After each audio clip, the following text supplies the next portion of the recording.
در همه منابع تاریخی و روایی آمده که پیامبر و ائمه مثل مردم زمانشون لباس عادی می پوشیدن و لباس ویژه‌ای نداشتن.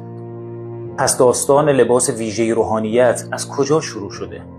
از آیت الله دکتر بهشتی بشنوید. الان همین آقایونی که اینجا تشریف دارید و خانم‌هایی که تشریف دارید در نظر خودتون مجسم کنید که از در این اتاق یک مردی وارد بشه، سالها درباره اسلام درس خونده باشه و مطالعه کرده باشه، بسیار مرد پرهیزکاری هم باشه، ولی لباس بنداره نداره، یعنی عبا و عمام و لباده نداره. منم وارد بشم، همین شما دوستان به من بیشتر از او احترام میذارید. این خلاف اسلام. احترامی که شما به عنوان اینکه این احترام به لباس است، اصلا در اسلام لباس مخصوص برای روحانیت نداریم. در اسلام لباس احترام نداره، در اسلام فضیلت و تقوا احترام داره.